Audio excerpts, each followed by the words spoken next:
Hi, we're Quaint and Curious Volumes, and you're watching Quaint and Curious Volumes, and my name is James. Today I'm going to talk about a book that I finished over the weekend.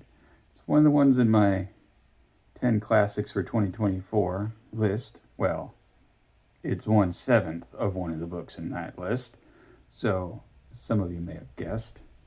It is Swans Way by Marcel Proust, the first volume of In Search of Lost Time.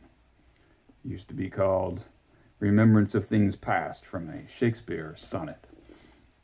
In an earlier translation, this is of course translated from the French by Scott Moncrief and then several other people. So an interesting thing about this, the modern library edition, is that it has like 4 different introductions and prefaces by every translator and reviser and then sub-reviser of the translation. It's a good translation.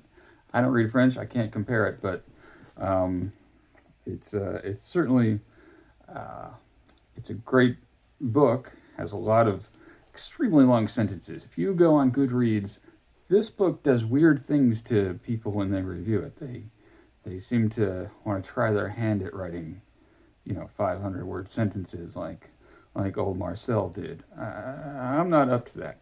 You can tell I can barely get a sentence out without about 17 ums between the first letter and the period at the end.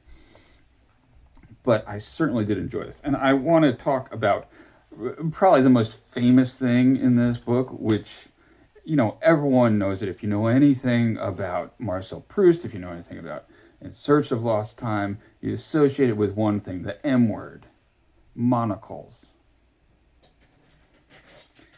There's a scene in the kind of long middle section, Swann in Love, in which Charles Swann, I'm sorry, I'm not going to pronounce the French names correctly, but Charles Swann goes to a party. He's looking around. He's kind of overwhelmed by how many people are there, and he's impressed by how he suddenly notices that all these fancy gentlemen at this high society party, how many of them wear monocles? And there are some very long sentences describing the monocles and what they mean for each of these fancy gentlemen. I'll read a bit of it.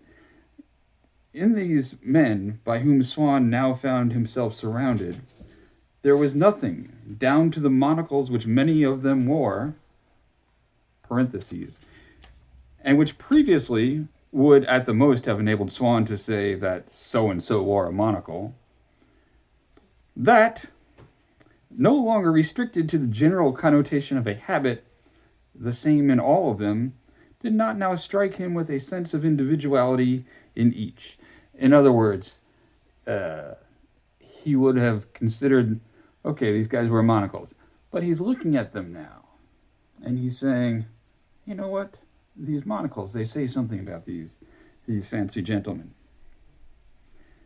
Perhaps because he regarded General de Froberville and the Marquis de Bretet, who were talking to each other just inside the door, simply as 2 figures in a picture, whereas they were the old and useful friends who had put him up for the jockey club and had supported him in duels. It's the first time we were learning that Charles Swann had been in duels, but, okay, all right. The general's monocle stuck between his eyelids like a shell splinter in his vulgar, scarred, and overbearing face, in the middle of a forehead, which it dominated like the single eye of a cyclops, appeared to Swann as a monstrous wound, which it might have been glorious to receive, but which it was indecent to expose. All right. Here's another guy, the guy he's talking to, also wearing a monocle. While that which Monsieur de Breauté sported as a festive badge with his pearly gray gloves, his crush hat and white tie, substituting it for the familiar pair of glasses, as Swann himself did. We learned that Swann is also wearing a monocle.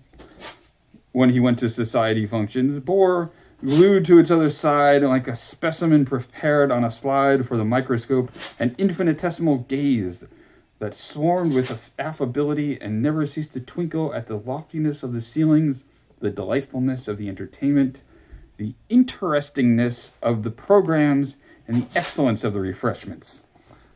All right, interestingness, not a great word, but Proust can get away with it. He's got like, you don't like that one? There's 399 other words in this sentence alone. So pick another one. Let's see. Here's some more monocle talk. Monsieur de Breauté exclaimed, "My dear fellow, what on earth are you doing here?" to a society novelist who had just fitted into the angle of eyebrow and cheek a monocle that was his sole instrument of psychological investigation and remorseless analysis, and who now replied with an air of mystery and self-importance, rolling the R, "I am observing." Okay, I'm going to read to you one last monocle sentence. It's a big one, but hold on. Come on. Daddy's talking to his imaginary booktube friends. Okay. The Marquis de Forestel's monocle was minute and rimless, and by enforcing an incessant and painful contraction of the eye in which it was embedded like a superfluous cartilage, the presence of which is inexplicable and its substance unimaginable, gave to his face a melancholy refinement, and led women to suppose him capable of suffering greatly from the pangs of love.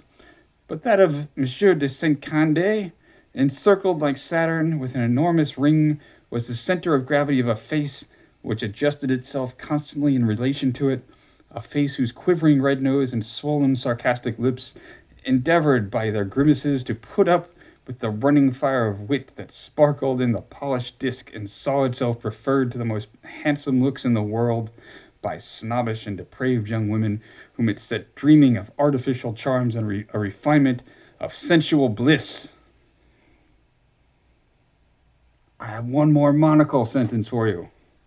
I know, I said that was the last, I got another one.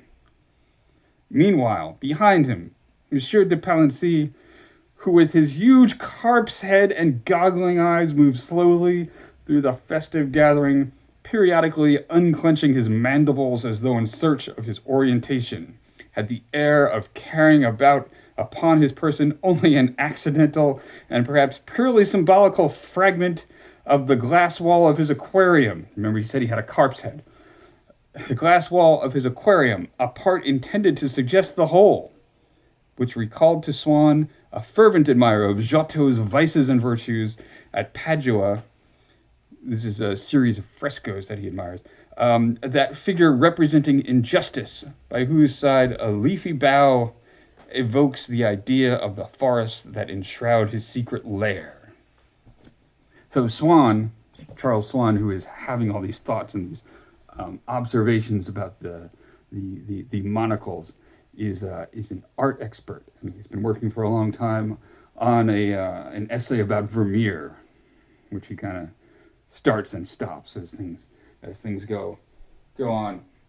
But I wanted to say, if you are embarking on reading Proust as I am, I've been looking at this book, Paintings in Proust by Eric Carpoes, and it is a visual companion to In Search of Lost Time. So there's about 100 pages per volume of In Search of Lost Time, and for all the various references to paintings that Proust or his characters make, there will be an excerpt and an illustration. So a lot of these are actual, references to actual paintings that Proust knew, and Proust was an avid art fan, art lover, and he he lived in Paris, so he got to go to the Louvre all the time. He traveled to Italy at some point, where he saw the great museums there, and the characters in Swans Way, particularly the Charles Swann and the nameless narrator, are fans of art as well, or art aficionados, maybe I should say. But the passage I just read about the carp-headed gentleman looking like a Giotto painting, well, there's an excerpt in here on one page with that bit about his head and tiny bit of Aquarian stuck in his eye, and then a reproduction in full color, can't see it too well, of the image of Injustice from Giotto. So this has been a great companion of paintings in Proust. I personally loved Swans Way, a great start. I'm going to be reading Within a Budding Grove in March. That is my plan, every other month until I've read it all, unless I get carried away and say, all right, I'm just going to keep going. So that's my thought on that. I'm not sure if I'm allowed to post this video, to be honest, because I think there's a rule, I haven't found it written down anywhere, but that if you're going to do a review of Swans Way and post it on YouTube, you're required to go to Trader Joe's and buy a packet of Madeleines and dunk them in tea or coffee and like demonstrate doing that on screen. I mean, all right. I know you're saying, James, you live like 4 blocks from Trader Joe's. You could just, why didn't you do it? Why didn't you just do it? It's raining. Louise hates going out in the rain. I just had too much to say about monocles. So hopefully this won't get taken down for violation of the Madeleine Act. But I trust that viewers of Quaint and Curious Volumes are smart enough and have enough experience dunking pastries and hot beverages that they'll be able to get the general gist of it. Anyway, thanks for tuning in. What is it? Yeah, what am I, Krusty the Clown over here? Thanks for watching my channel. I'll talk to you again soon. Bye.